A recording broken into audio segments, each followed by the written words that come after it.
Shabbat shalom mga kapatid, mga kaibigan, tayo po ay manalangin. Ama namin na nasa langit, maraming salamat po sa pagkakataon binigay niyo sa amin upang kami po ay makapaglingkod sa inyo sa pamamagitan ng radyo at maihayag sa mga kapatiran ang inyong mensahe, ang inyong parsya sa araw na ito, sa ngayong linggong ito, ang ngayong Shabbat, sa ino. Panginoon, nawa ay pagpalain ninyo ang inyong salita upang ito po ay magbigay ng kalinawan sa puso na nagsasaliksik ng inyong katotohanan. Ibinabalik po namin sa inyo lahat ng papuri at pasasalamat sa pangalan ng aming Panginoong Yeshua. Amen. Ayan. So, ang topic natin, Sister Deb, haasino, no? Ito ay sa Hebrew ay makinig o magbigay ng tenga, give ear. Magbigay ng tenga. No? Yan ang ano, no? So, ang coverage nito ay nasa Hebrews, Deuteronomy chapter Deuteronomy 32. 1 to 52. 1 to 52. Isang chapter lang to, Brad. Ang chapter, maiksi lang Ang siya. pinakamaikling Torah readings natin. Isa sa pinakamaikli ito, yan. Tapos ito ay yung give ear, yung hasaino. Ito ay sa Hebrew ay to listen, ano? Yung shema is to hear or to listen intelligently. Ang ito namang hasaino parang listen o para makinig. Yung makinig ka, magbigay ka ng attention mo, parang gano'n, ano? Ito ay 29 times na binanggit sa Tanakh, no? Ito rin ay nabigay na mention din sa Exodus chapter 15 verse 26, ano? Napakinggan, magbigay tayo ng attention natin, no? Give ear sa mga commandments na nagpa-promise ng good health, healing, good health and healing, no? At ito naman ay huling nabanggit sa Joel chapter 1 verse 2 na patungkol ito sa pag-invade ng mga locust, ano. So yan, ano, yan ang ibig sabihin niyan, ano. Ngayon, ito ay tawag dito ay pang 53 na weekly Torah portion. Ito second to the last ito, Sister Deb. Sunod yan, balik na naman tayo sa Genesis, ano. At ito nga, nabanggit nga dito na Deuteronomy 32:1 to 52. At dito ang mga binabanggit yung mga kasalanan ng Israel, yung propesya patungkol sa pagpaparusa sa mga suwail o mga sutil, no? Pero mga pangako ng Panginoon na sila'y ililigtas din, no? Yan 'yon. Sa maiksing ano na ito, no? Parsya, diyan lahat, ano? Dito ay binabasa ito tuwing Sabbath of Return sa Matshuba, no? Ito yung Sabbath na between Rosh Hashanah o Yom Teruah at saka Yom Kippur, no? At dito mababanggit dito na itinawag ng Panginoon ni Moses actually ang langit at lupa, no? Na pakinggan ang kanyang mga salita. Ito yung pangatlong beses niya nang binanggit, ano? Nagbanggit siya ng tinatawag niya ang heaven and earth, no? As a witness, no? Una nabanggit niya ito sa Deuteronomy chapter 4 verse 26, tapos Deuteronomy chapter 30 verse 19 at Deuteronomy 31:28, no? So bali 3 times, ano? Na kapag ang Israel ay lumihis sa mga utos ng Panginoon ay may kalalagyan, no? Ngayon yung pag tinawag niya yung heaven and earth, hindi ibig sabihin na binabanggit niya yung lupa at yung langit, yung place, kundi po yung mga kung sino yung ando doon. Actually, binabanggit niya rito yung mga angelic beings as a witness, ano? Yung mga nasa langit na mga angels at mga nasa lupa na angels. Kasi may mga angels din sa lupa, eh. So yan ang witness. Hindi yung earth, hindi yung earth crust o yung non-living thing na earth, no? Pero Brad, nababanggit din sa Torah na saksi din ang pag sinabing saksi ang lupa at langit. Actually, Lahat ng nandoon. lahat ng ando doon, Oh, lahat ng ando doon. Yung pagkaunawa ko noon, literal. Kasi sabi nga minsan ang lupa daw ay nagrereklamo at parang tumatawag sa Panginoon kapag nababarahura yung kanyang Yeah. yung kanyang kinalalagyan. Pero it's actually the angels that are calling, ang Kung sino nagrereklamo. yung Oo. nandoon. Kung sinong in charge, Okay. kung sinong in Pwede charge. palang dalawa, no? Kasi Yun yung ang, rock nga pwedeng magpuri sa Panginoon. yeah, yan. Given the nature, actually, medyo nalis tayo sa ano, pero gusto ko lang i-share.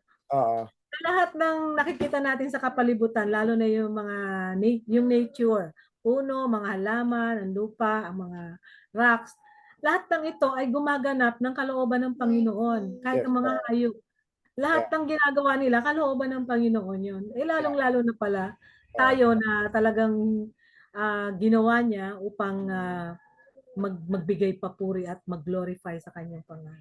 Tsaka Pamamagitan ng pagsunod. Okay. tandaan natin ang mga ang mga lahat ng nature, animals, insects, mga Mm. puno, yung earth itself ay may mga angels na in charge dito. Mm. At kapag ginagawa natin, binabalasubas natin ang creation ng Panginoon, may witness against sa atin na very powerful, no? Huwag tayong assuming na tayo lang ang anak ng Panginoon, no? Marami ring anak ng Panginoon na mas righteous pa sa atin. Na pag nagreklamo yan dahil At saka minamaltrato natin minsan, ang animals, mm, minamaltrato natin yung environment, dinudumihan natin, yung mga yes. ganun, no? So, kaya kung maalala natin sa Book of Revelation, sabi nung angel after nung parusahan ng Panginoon ng earth, ang sea, sabi nung angel of the sea, righteous is your judgment, O Lord. Kasi Mm. grabe na yung ginagawa nila sa sa earth sa sea. So, pinupuri ng angel ang Panginoon. Yan ano. Um, so yan ang mga no. Dito rin sa second part ng parsha na kino-cover niya Deuteronomy 32 verse 7 to 12 ay iniingganyo ni Moses sa mga Israelites natandaan nila ang mga nakaraan na ang Panginoon ay inassign niya yung mga nation sa kanya-kanyang lugar. Mm. Hindi ito yung parang nagkataon lang kundi talagang inano niya, inassign niya kayo diyan, dito si Iso dito sa Mount Seir, si Moab dito sa Moabite, dito sa lugar na to, si Egypt dito siya, si Israel dito siya, ganon. So yun ang pero pinili niyang Israel sa dami ng mga tao na kanyang sariling tao. Although create niya lahat ito, ayon sa Deuteronomy chapter 32 verse 7 to 9, pinili niyang Israelites na bilang sarili niyang tao, no? So, wala tayong magagawa diyan dahil 'yan ang kagustuhan ng Panginoon, ngayon, meron dito uh, sa verse 10 to 12, Sister Deb.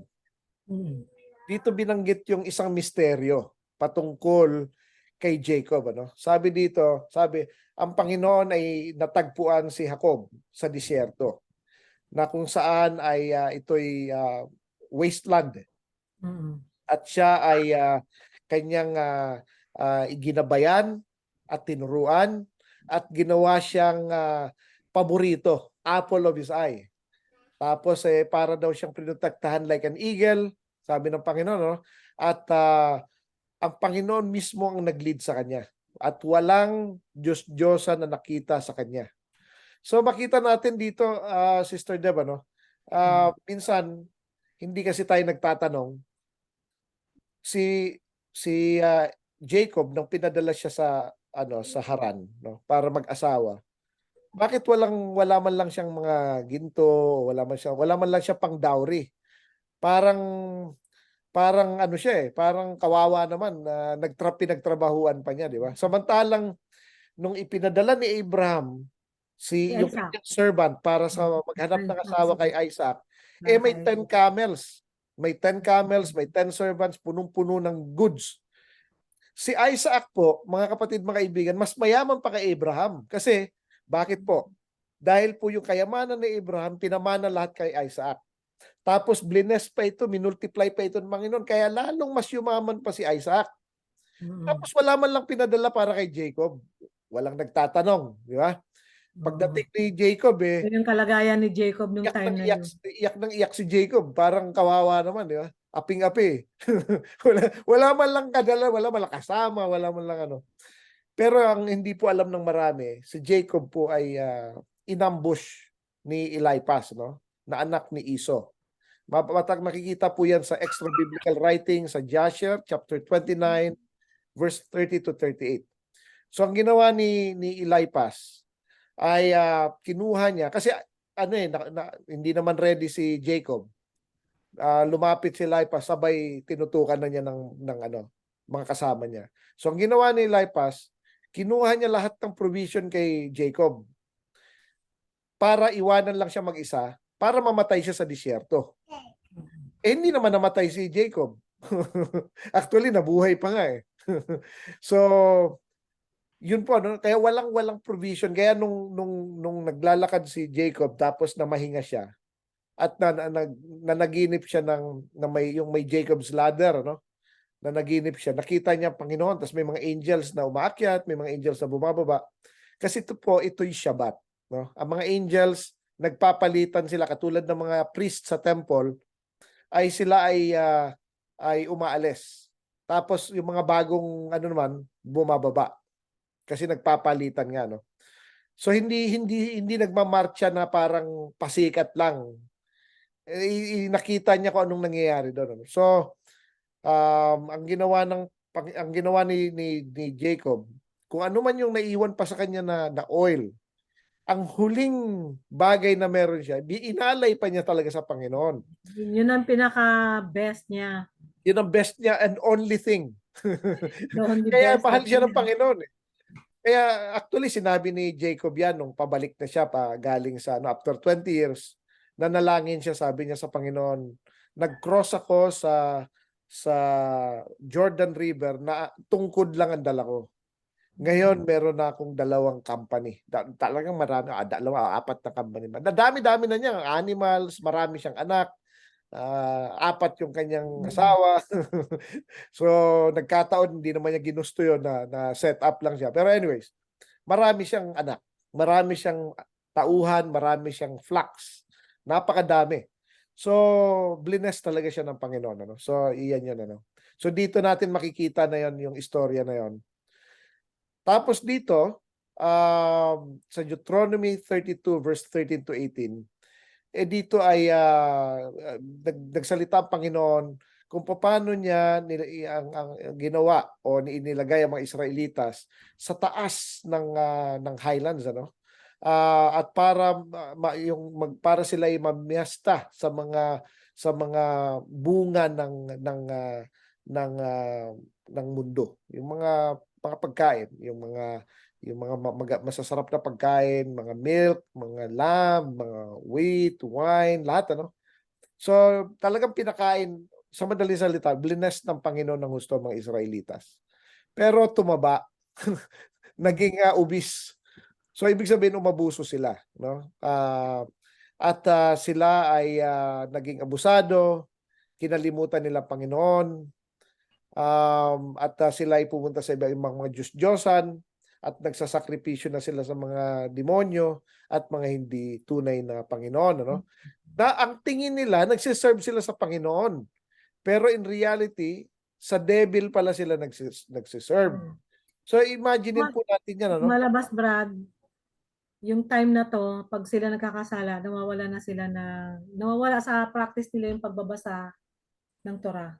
Yan, Hindi no? maalala sa mga utos ng Panginoon. Yan, no? Nag-iibala sila sa iba't ibang klaseng pagsamba hanggang akala nila ay sa Panginoon na yon. Yun ang akala, maling Hanggang akala. ngayon, Brad, Oo. ganun din ang nangyayari ngayon.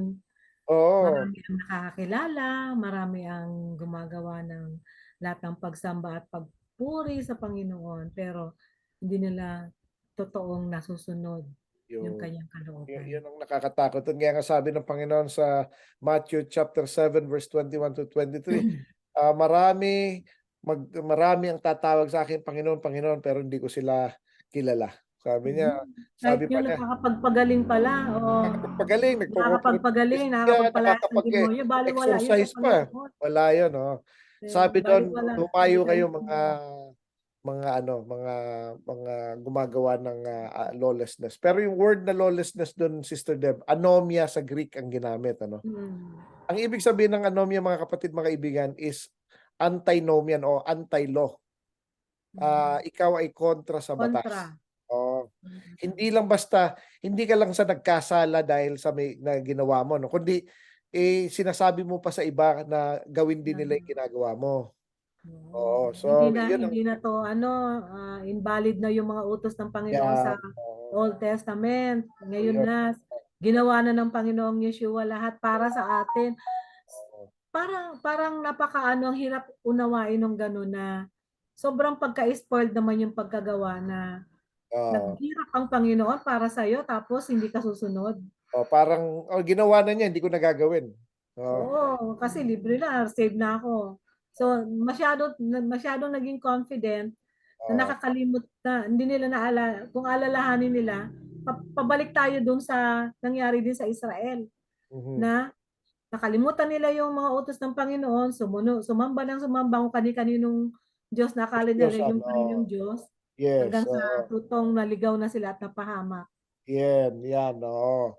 Kaya nga sabi ng Panginoon sa 1 John chapter 2, ano, Hmm. sabi ng writer si John, John the Beloved, ano, sabi niya, kapag daw nagsasabi tayo na kilala natin siya, pero hindi natin ginagawa ang kanyang mga utos, ang Mm. tao daw na nagsasabi na gano'n ay sinungaling at walang katotohanan sa kanya. Tapos sinasabi rin niya na kung sino yung nakakakilala sa Panginoon ay dapat daw ay lumakad ayon sa pamamaraan ng kanyang paglakad. We should walk in the manner as he walked, sabi doon, ano. So, hindi puwede yung ginawa na ng Panginoon, hindi na natin gagawin 'yan. Hindi hindi gano'n. Ipinakita niya sa atin na dapat natin gawin kasi nga siya mismo ginawa niya, 'di tayo rin dapat gagawin din natin, 'di ba? 'Yun ang ano ro'n, ano. So 'yan ang, isang binabanggit, ano.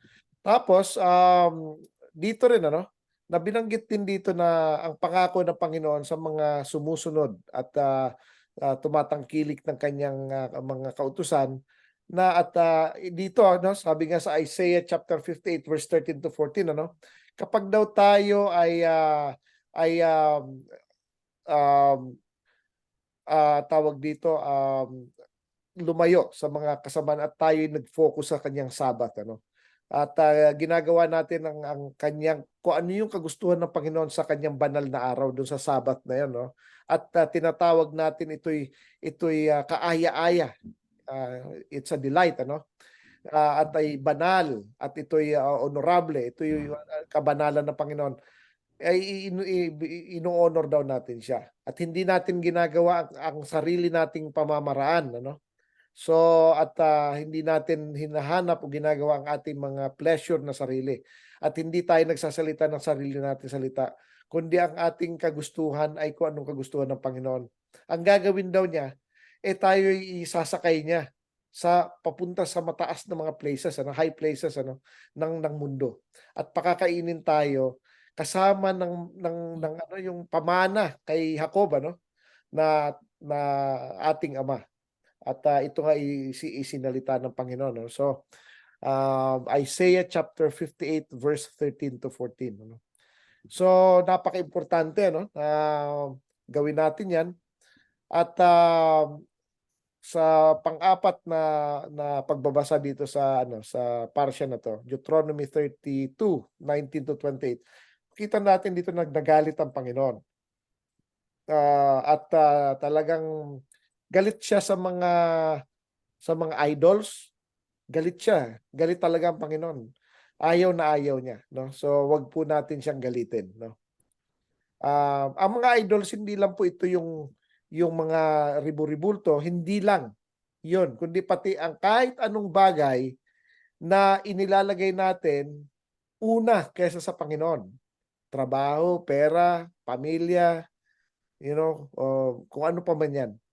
Anything na inilagay natin mas mataas pa sa Panginoon, O yung 'yun sino ay mang idol. tao Oo. na in-idolize natin. Mapakapamilya natin, mapaasawa natin, mapa-girlfriend natin, boyfriend, kung ano man 'yan, ano, o responsibilidad ay nagiging idol po 'yun, ano. At dito no, talagang sa galit ng Panginoon ay ang kanyang mga pana, Sister Deb, ay yung famine, yung plague, yung mga sakit-sakit ano, mga peste, mga lahat ng ano, lahat saka kamatayan. Yan nakakatakot ano. Yan ang mga kanyang mga hinahayaan niya na mapunta sa atin. So dapat maging ano tayo, maging matalino, no? Maging wise na dapat isipin natin ang ating future ano. Wag tayong gumaya ng katulad ng Sodom and Gomorrah, sabi nga sa Deuteronomy 32:29-39, na tayo ay parang lumimot na talagang humiwalay na ng gusto sa katotohanan at hindi na tayo sumusunod sa kanyang kautusan, no? Ngayon sa mga tao naman na talagang sumusunod sa Panginoon at kapag tayo ang inapi, ay ipaghihiganti tayo ng Panginoon. Kasi ang kaaway natin ay kaaway ng Panginoon. Gano'n 'no? So, napakaganda 'no? Ngayon sa pang-anim na reading dito 'no, sa Deuteronomy 32 verse 40-43, sabi ng Panginoon, nangako siya na, ang kanyang judgment ay talagang sabi niya, "Maghihiganti ako sa aking mga kaaway," 'no? Talagang ano, at ang kaaway ng Panginoon, yung mga hindi sumusunod sa kanyang mga utos. Nagiging kaaway niya 'yon. So, wag tayong maging kaaway ng Panginoon dahil, wala tayong kalaban-laban, ano. So, alam natin na hindi tayo mananalo. So, wag na lang natin ano, gawin. Pero sabi niya, gaganti raw Na siya sa kanyang mga o kaya Brad, kapag tayo naman ay parang nakikita natin nasa atin na lahat, lahat na yata ng problema naranasan natin, oh. At hirap na hirap tayo makalaya sa ganung mga sitwasyon yes, or pinagtutulungan tayo. Isa lang po ang maiisip natin at maalala yung pangako ng Panginoon na kapag tayo tunay na sumusunod sa Kanya, ah, sabi niya, we leave room for His wrath, for yeah, God's wrath. 'yun, oo. Siya ang bahala, siya ang gaganti para sa atin. Yan, oo. Sabi nga ng Magpasakop Panginoon, lang tayo. i inaano niya yung niya yung sword niya. At, Hmm, sa Book of Revelation binanggit dun sa Revelation chapter 1 na ano, yung may sharp sword na nasa bibig ng Panginoon kasi ito yung word of God 'no.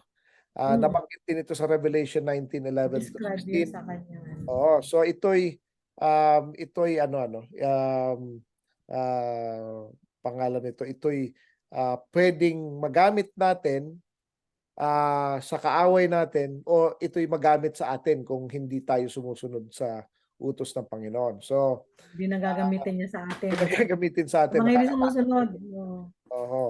'Pag hindi tayo sumusunod, tayo ang tatamaan nun. Pero kung tayo'y sumusunod, kakampi natin siya. Tapos Oo, sabi kaya ito ngayon yung tunay na takot sa Panginoon. nga Sabi the fear of God. yan, Ito yan yung ang kapag hindi na tayo nakakasunod, yan, tapos hindi na natin madarama yung kanyang presensya o ma-appreciate yung lahat ng mga ginawa niya para sa atin. yan, That oo. is the most fear, tunay na nakakatakot na yugto sa buhay natin yung mawala ang Panginoon sa buhay natin. Yan, oo. Tsaka ngayon nga, Sister Deb, mabanggit ko na rin ito 'no, ito'y, Sabbath of Return ngayon ano, o Shabbat Shubo, Sabbath of Return. Ito yung pagbabalik loob sa Panginoon. Ngayon na narinig natin ang kanyang salita, wag na natin tigasan ang puso natin. Tayo ay manumbalik sa kanya. Habang ito'y tinatawag na today, sabi nga, "Today if you hear Pag your may voice, do not pagkakataon. harden your hearts." So yan ang ano diyan ano, Sa ah, tingin ko Brad yung binanggit yun ni sa Hebrews, time yun ng ng atonement. Oo, yeah, Babalik mo. oo. Or Sabbath Habang of Return. naririnig niyo ang kanyang Oo, boses, wag niyong oo. tigasan ang inyong mga puso, makinig tayo. Kasi ang Day of Atonement too late na yun, 'pag dun ka pala mag-aano, may Hmm, judgment ka na, eh. So dapat oo, ang hindi return mo tayo is before ma-hurt. that, before. So yan yun ano. Ngayon ang pang seventh reading ng, parsya na 'to ano, is Deuteronomy 32:44-52 na kung saan ay, si Moses, kasama si Joshua ay, ni-recite yung song of Moses ano sa harap ng mga Israelitas. At nung natapos na, by the way, itong song na to babanggitin ulit ito sa Revelation, no? So ito, Dating na ng revelation. yan, Totoong actual na revelation. yung actual na Sa panahon yun. so talagang ano na, kumbaga, ang makakaalam lang nito, ang kakanta lang nito yung mga saved, no? So kaya Mm. maging ano tayo, maging itong panahon ng Sabbath of Return, gamitin natin ito upang manumbalik tayo sa Panginoon. Kapag narinig na natin ang kanyang conviction ng Holy Spirit, ano, na tayo iniimbitahan niya, tayo iniengganyo niya na bumalik sa kanya para magsisi. Gawin na kaagad natin. Huwag na natin patigasin ang puso natin, no? So, ito'y medyo maiksi lang tayo ngayon, Sister Ruda, no? Ito'y Ang chapter short lang and naman, sweet. Taiwan, Oo, short and chapter. sweet.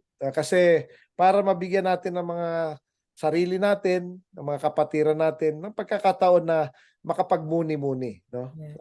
Ah, At saka ah, yung parsha natin ngayon, Brad, ay naka-line up siya sa tumutugon din siya sa Shabbat Shubah o ayan. pagbabalik ng Panginoon. At Sakto-sakto talaga siya. siguro, Brad, banggitin natin sa ating listeners yung mga dapat gawin ngayon, O, panahon ngayon, yung na panahon ngayon parating ay tayo sa Feast of dapat Atonement. yan, oo. Dapat tayo ay nagsisisi, tayo dapat ay nagmumuni-muni ng ating mga kasalanan, tayo ay magpatawad sa mga dapat natin patawarin, tayo humingi ng tawad sa mga dapat natin hingan ng tawad. Kung meron mga tayo mga dapat ibalik o pagbayaran, yung biblical restitution, gawin po natin ito. Humingi po tayo ng tawad sa Panginoon, Ayan, gumawa po tayo ng mabuti, ng tawad. gumawa tayo ng mag-reach out tayo sa mga nagugutom, sa mga nangangailangan, Yes. sa mga Ah, mga walang-wala, no? At ito'y way na rin ng restitution natin sa Panginoon at tayo po'y magsisi, no? At sa panahon ng Yom Kippur ay inuutusan tayo, ito'y sa Sunday. Sunday at 5 o'clock start na ito ng fasting. sundown. Oh, fasting. Sunday So, sundown. mag-ano tayo, mag-pray tayo hanggang Monday to ng sundown, ng Monday evening, ano. Tapos Ah, pwedeng mag-fasting. Pag-fasting. So may tatlong klaseng Kaya fasting: natin ang fasting. absolute fast, walang pagkain, walang tubig; normal fast, walang pagkain pero merong tubig; ang partial fast ay we skip a meal o vegetable lang kainin natin, or walang mga delicacies or whatever, no. Huwag po tayo magwe-wear ng mga perfume o makeup or mga alahas. Maging humble tayo sa Panginoon. Simple lang. Simple Simple lang, sa pero dapat malinis. naligo tayo. Magsabi ng Panginoong Yeshua, tayo maglagay ng oil sa ating buhok para hindi tayo mukhang kawawa, no? Para dapat Para ang hindi halata. pag-aayuno natin ay dapat sikreto. Hindi ito ibino-broadcast sa mga tao. At bawal, normally hindi dapat nakikipagtalik sa asawa, at lalo na sa hindi mo asawa. Hmm. At wag iwasan mo ng mga worldly things, no? Hmm. Iwasan mo nung no. Mag-focus tayo sa prayer and fasting. Isang araw lang hinihingi ng Panginoon. Kapag nagbigay tayo ng isang araw, bibigyan niya tayo ng maraming araw, no? So yun lang, isang araw Tapos, once a year lang ito. Once sa a year. year ito na hinihingi sa atin ng Panginoon na gawin natin. Bigyan natin. Sabi nga ng Panginoon, what is a man willing to give for his soul? Tapos sinabi rin niya, what profits a man if he gains the whole world and yet loses his own soul? So ano pong kaya nating bayaran? Anong kaya nating ibigay sa Panginoon para mailigtas natin ang sarili natin? Ang sabi niya, whoever loses his life for my sake will find it. So whoever wants to keep his life will lose it, sabi niya. Anyway, yan po ang ating parsya, at tayo po. Yung pala, Brad, yung binabanggit mo pala ay lahat yan ay tinalakay mo sa sa kabilang radio station ang pagbabalik loob sa Panginoon. At Yan. yan po ay ipopost natin sa ating Facebook page, Light of Messiah Sorsogon Ministry. So, pwede po kayong pumunta doon, bisitahin niyo po ang ating page. So, balik Yes. po natin kay Brother Richard para sa closing prayer. Okay, tayo po ay manalangin. Ama namin na nasa langit, muli ay nagpapasalamat kami sa pagkakataong ito na ibinigay niyo po sa amin upang kami po ay muling makapaglingkod sa inyo sa pamamagitan ng radyo at madiscuss ang parsya, hasaino, to listen, to give ear, makinig. Salamat Panginoon sa parsya na ito na nagbibigay sa amin ng paalala at kaliwanagan na kami po ay manumbalik sa inyo, sa inyong kautusan at alalahanin namin ang mga nangyari sa mga nakaraan na naparusahan ang mga suwail at matitigas ang ulo na hindi sumusunod sa inyo, ngunit nabigyan ng kaligtasan at blessings ang mga sumusunod sa inyo. Nawa Panginoon ay bigyan niyo kami ng ability na magawa namin ang inyong mga kautusan. Muli, binabalik po namin sa inyo lahat ng papuri at pasasalamat sa pangalan ng aming Panginoong Yeshua. Amen. Amen. Shabbat Shabbat Shalom, brother. Shalom.